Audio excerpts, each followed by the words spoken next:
Hello mga kabibig! Welcome back sa ating bagong YouTube channel. Ito ang pinakamaingay ng YouTuber sa balat ng YouTube. Ako si Kabibig, maglabag-labag na tao with evidence. Huli sa bibig. Huli ang pagsisinungaling. Huli sa kanyang pagbubudol itong si BBM. Nabuking! Nako! Paano mo ito sasagutin, BBM? Paano mo ito Claire Castro na nahuli sa bibig ni BBM na gusto niyang ma-impeach si BP Sara? Bakit? Gusto ni BBM na ipagpatuloy ang impeachment ni VP Sara hanggang 20th Congress. So, halatang planado ito. Ito pang si Cheese Escudero, magdrama-drama pa. Nadala pa sa kadramahan ni Cheese Escudero. Alam mo naman si Cheese, PBBM administration to. Di ba sinabi ni Cheese na hindi niya gusto si BP Sara? Nako! Nakita niyo na ang pattern, kabibig. Di ba? Ngayon lang araw na ito ay inamin ni BBM. Di ba noon? Yung press ko ni Claire Castro, sabi niya, walang pakialam si BBM sa impeachment ni BP Sara. Walang pakialam ang Malacanang sa impeachment ni BP Sara. Nako, nambudol na naman ang dalawa. Ngayong araw na ito sa interview ni BBM, tinanong siya ng isang taga-media. Ano sa palagay niyo, sir? Maipagpatuloy ba ito hanggang 20th Congress? Alam mo ba kung ano ang sagot ni BBM, mga kabibig? Ay, nako. Huwag na tayong magmaang-maangan pa, oy. Sabi ni BBM, why? What's the issue? It's very clear that it will. Oh. Diba? It means, alam niya ang takbo, alam niya kung ano ang gagawin sa impeachment ni VP Sara. Marcos pointing out that even if the trial were to start immediately, there wouldn't be sufficient time to finish it before the incumbent senator assumes office. Sabi ni BBM, so well, in the end, it's up to the senators. Na, talaga? It's up to the senators or it's up to the group effort? It's up to you. Oh, huli sa bibig mo. Na gusto mo talagang ma-impeach si BP Sara kasi ikaw, presidente ka, kaya mo yan eh. Kaya mong sabihan, kaya mo makontrol lahat eh. Diba? Nako. Ay, nako, huling-huli sa bibig ng isang sinungaling na presidente. O ito yung video ni BBM ha. Baka sabihin nyo naman gawa-gawa or AI ito. Kasi palagi naman sinasabi lahat ng video ni BBM AI. O ito si BBM in-interview siya sa araw na ito. Sabi ni BBM, it's very clear that it will. Of the Senate right now, so we leave it to them. It has moved already from the House. It has now been in the Senate for a few months, and we are watching, of course, what the Senate President Jesus Escudero is doing to try to make it as a peaceful a transition as possible from this Congress to the next. So, I think ang controversy po ngayon ay kung tatawid daw from 19th to 20th Congress. As a former senator judge, what are your thoughts on that controversy, sir? What is the controversy? It is very clear that it will. Oh, what is the controversy? It is very clear that it will. Oh, may basbas na. Binasbasan na ni BBM na kung hindi matatapos sa 19th Congress, ipagpatuloy hanggang 20th Congress. May basbas na, kabibig. Binasbasan na ni BBM. It means gusto niyang i-impeach si BP Sara. Walang utang na loob tong taong to. Sige lang. Ilang taon na lang. Because there's no way that even if they start the trial now, that they will finish it before the new senators come in. So, well, again, the senators will decide. Sir? Anong the senators will decide? You decide already. May basbas muna. Di ba? Nagsumbong po yung mga May basbas muna. Again, paano natin ha? Wala interruption. Go. A function of the Senate right now, so we leave it to them. It has moved already from the House. It has now been in the Senate for a few months, and we are watching, of course, what the Senate President Jesus Escudero is doing to try to make it as a peaceful a transition as possible from this Congress to the next. So, I think ang controversy po ngayon ay kung tatawid daw from 19th to 20th Congress. As a former senator judge, what are your thoughts on that controversy, sir? why? What is the controversy?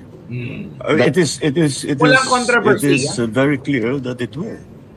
Because there's no way that even if they start the trial now, that they will finish it before the new senators come in. So, well, again, the senators will decide. Tingnan mo. So wala talaga siyang awa, no? Wala siyang, hindi niya iniisip ba na, hindi pwedeng ganun.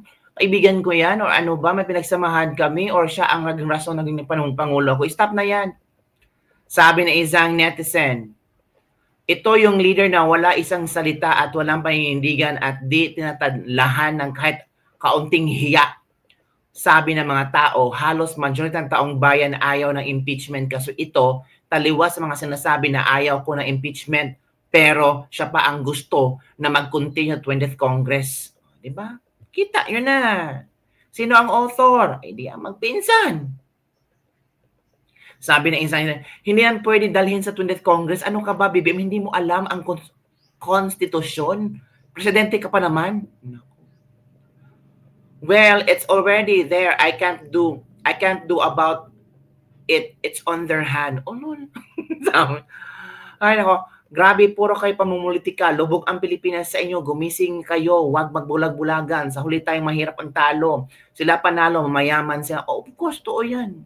Mayayaman sila. Wala silang pakialam. If you still remember sa kadramahan ni BBM at ni Claire Castro, diba? Ito, balikan natin ang kadramahan ni Claire Castro at ni BBM. Nasaan ba itong si Claire? Ito. Hindi po makikialam ang Pangulo kung ano pa. Unang-una po, sinabi naman po ng Pangulo na ito po ay nasa kamay na po ng Senado. At hindi po makikialam ang Pangulo. Bakit siya nagbibigay ng kanyang point of view? Sana naman siya, no comment about it. It's already in the Senate. Bakit niya? There's no controversy. It's clear that it will.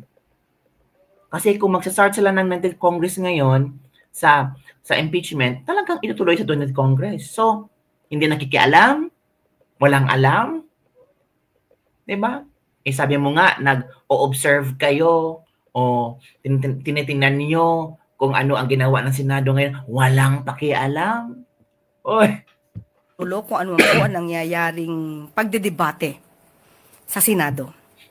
May kanya-kanya pong ideya dito. May nagsasabi po, mga eksperto rin, na maaari pong tumulay or tumawid sa 20th Congress dahil ayon na rin po sa isang Supreme Court decision, ang Senado po ay itinuturing na isang continuing body. So, hindi naman po siguro ito i-describe or ika-characterize ng Supreme Court na continuing body kung parang nakukonsider siyang na-terminate na o nag-expire na tulad ng House of Representatives.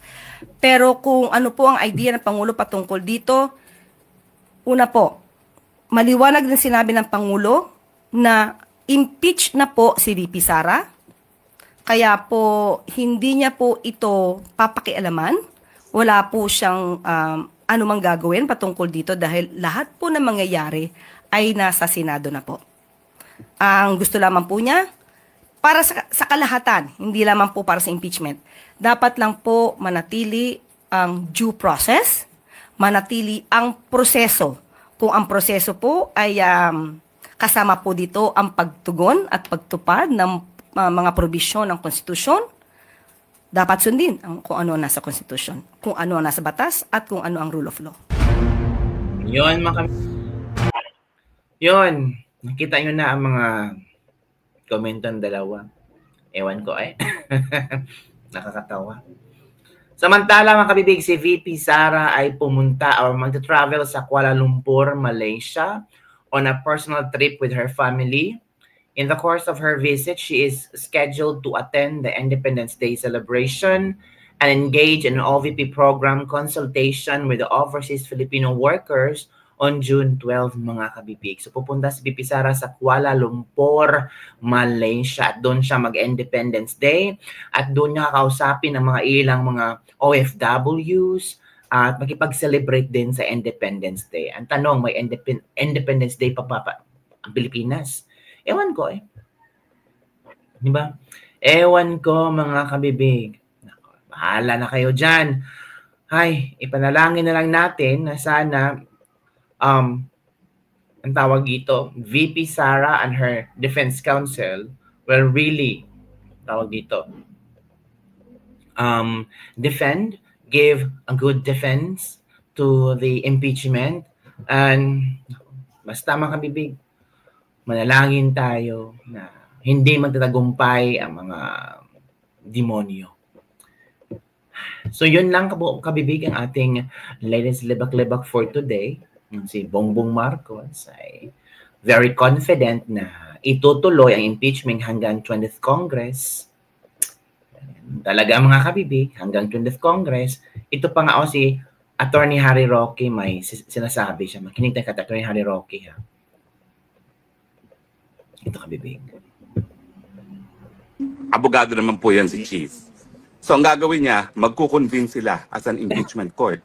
And as an impeachment court, magdidesisyon sila, dismissed, kasi wala ng oras. At saka magkakaroon na ng lack of jurisdiction kasi hindi nga po pwedeng mabuhay ang isang impeachment complaint doon sa susunod na Kongreso. Pwede bang question yan sa Korte Suprema? Hindi na. Kasi malinaw na malinaw ang probisyon ng saligang batas. The Senate of the Philippines shall be the sole judge in impeachment trials. At ang mangyayari dyan, pag sila na-convene na as a Senate Impeachment Court, desisyon na yan ng Impeachment Court na ma-dismiss dahil lack of jurisdiction na nga, dahil ang ibig sabihin, dapat matapos nga ang paglilitis ng complaint na yan within the period or the term of the or on or before June 30, 2025 na imposible na. Abogado naman po yan si Chief. So yun kabibig ang opinion ni Attorney Harry Roque.